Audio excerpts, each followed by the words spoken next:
Hello, everyone. Welcome to the Love to Live Healthy show with author and weight loss specialist Josephine Fitzpatrick. Our focus is weight loss and losing it with healthy and clean living. Join us every week to hear answers to questions from our clients all over the world who text and email thousands of weight loss questions daily. Listen and learn how Josephine answers questions to help you lose weight, eat healthy, and feel great. Hi, everyone. Welcome to the Love to Live Healthy show. I'm Josephine Fitzpatrick. Today, we are talking about how to increase bone density, such an important topic. We don't realize how important our bones are until we don't have the strength to use them anymore. I see people who can't stand up straight because of bone loss, or who break legs and hips because of the bone density. I know someone who's in her 50s that fell, broke her leg, and it shattered so bad because the surgeon said her bone density was so low, it was like dust when her leg broke. The worst part was she didn't even know it until she fell. She never went for a bone density test, and I will say firsthand, she wasn't following any type of a healthy diet, which brings me to what will help you with your bone density. First, I want you to get a test done every year. I can't stress the importance of knowing what is going on in your body. You have to be proactive. Go get your tests done. So now you go in for your bone density scan, and it turns out your bone mineral density isn't where you want it to be. Well, your first thought is probably, can bone density even be built back up? Of course, understandable that you're concerned about it, because the loss of bone, as I said earlier, is just so scary. But the good news is you can rebuild your bones and turn back the clock on potential complications like osteopenia and osteoporosis. So how do we rebuild bone loss? Well, one of the best ways, which I'm sure you've heard, is exercise, because it stimulates osteogenesis, which is the development and formation of your bones. While all activity, and particularly weight-bearing and resistance exercises, can help maintain bone integrity, improving bone mineral density takes a well-rounded workout routine. Okay, so if you can withstand high intensity, studies absolutely indicate that high-impact exercises is effective in improving your bone mineral density, and that's what's really important. What is considered high intensity? Jumping, jogging, and weight-bearing aerobic exercises that exert a high magnitude loading on the bone are all considered high intensity. But not everyone can tolerate high intensity. We know this. And if you can't, then you'll go to your most natural form of movement, which is walking. And studies also show that walking has a significant positive effect on building bone density, but not so much for your femur bone, which is your thigh bone, or your heel bone. Okay, so it's very good for bone density, just not so much for your lower body. The high intensity really helps the lower body. Other exercises known to improve bone density include stair climbing and even Tai Chi.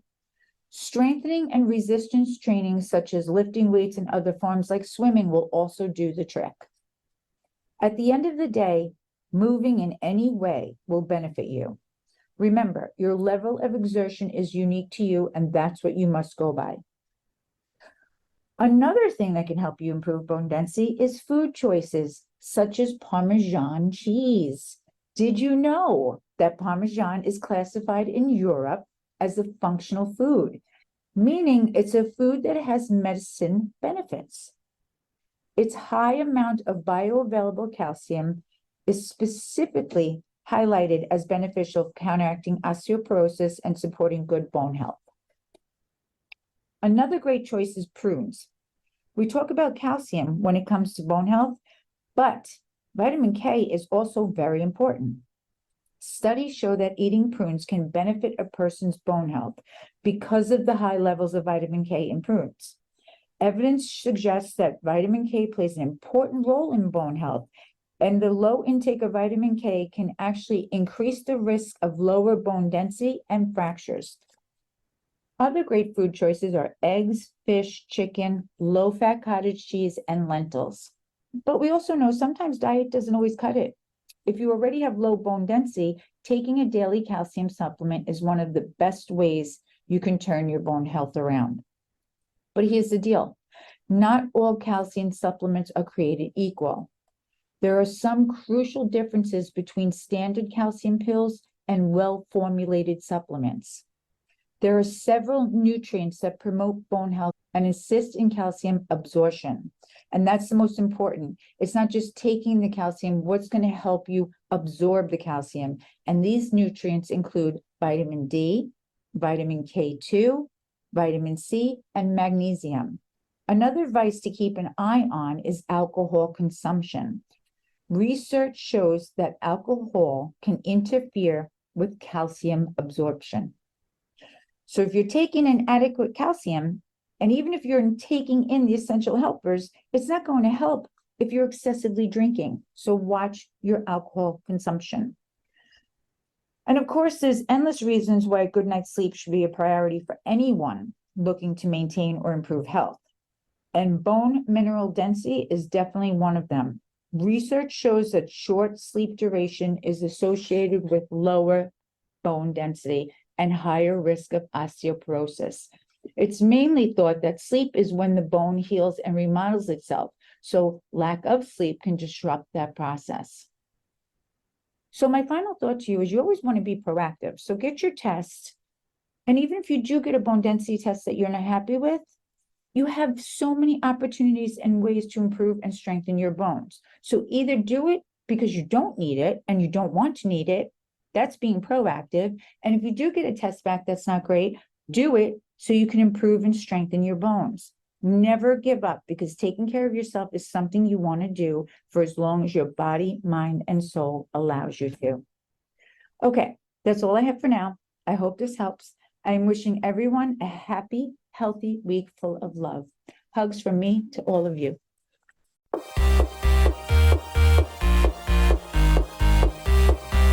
Thanks for listening to Love to Live Healthy with Josephine Fitzpatrick. We hope you'll pass along our web address, innovationweightloss.com, to your friends and colleagues who are looking to lose weight by eating clean and living healthy. Be sure to check out our archives section on our website for previous podcasts. Join us next time for another edition of Love to Live Healthy with Josephine Fitzpatrick. The content in this podcast is not intended in any way as a substitute for professional medical advice, diagnosis, or treatment. Always seek the advice of your physician or other qualified healthcare provider with any questions you may have regarding weight loss or any medical condition or treatment, and before undertaking a new healthcare regimen. And never disregard professional medical advice or delay in seeking it because of something you have listened to on this podcast.